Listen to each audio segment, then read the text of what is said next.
Hi friends, Dikshit பிறந்தப்போ வாங்கின bed இது. தீக்ஷித் ஒரு வருஷம் வரைக்கும் தூங்கினேன் இதில். அதுக்கப்புறம் செல்லியும் பிறந்தப்போ இதை யூஸ் பண்ண அவனும் ஒரு வருஷம் வரைக்கும் தூங்கினா.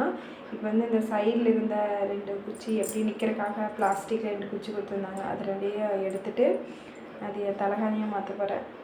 இந்த உரக்குள்ளே போட்டுடலாம். போகாதுன்னு நினச்சேன், ஆனால் போயிடும் பாருங்க. தூக்கி போடுறதுக்கும் மனசு வரல. அதனால நான் அப்படி இத்தனை பையில் ஓட்டு கட்டி மேலே போட்டிருந்தேன். அதுக்கப்புறம் அந்த தைலம் பேப்பெல்லாம் சுத்தம் பண்ணப்போ எடுத்து கீழே வச்சேன். இது ஏதாவது போட்டு வைக்கலாம் அப்படின்னு சொல்லிட்டு. அது போடுறதுக்கு இந்த உரம் இல்லை. அதனால இப்போ தான் வாங்கி ஒரு மாதத்துக்கு மேலே ஆச்சு. இப்போ தான் போடுறேன்.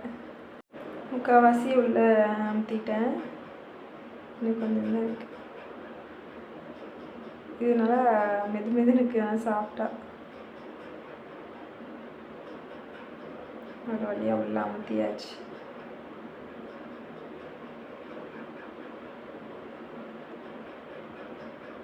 நல்லா கையை உள்ள விட்டு நல்லா இந்த மூளைக்கு எடுத்து விட்டோன்னா சரியாயிடும்.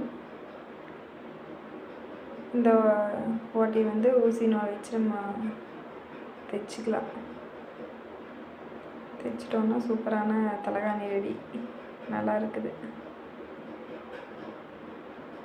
நீங்களும் உங்கள் வீட்டில் குழந்தைகளுக்கு வாங்கின பெட்டு வேஸ்ட்டாக இருந்துச்சுன்னா இந்த மாதிரி யூஸ் பண்ணிக்கோங்க. நல்லாயிருக்கு. இந்த வீடியோ உங்களுக்கு பிடிச்சிருந்துச்சுன்னா எங்கள் சேனலை லைக், ஷேர் அண்ட் சப்ஸ்கிரைப் பண்ணுங்கள்.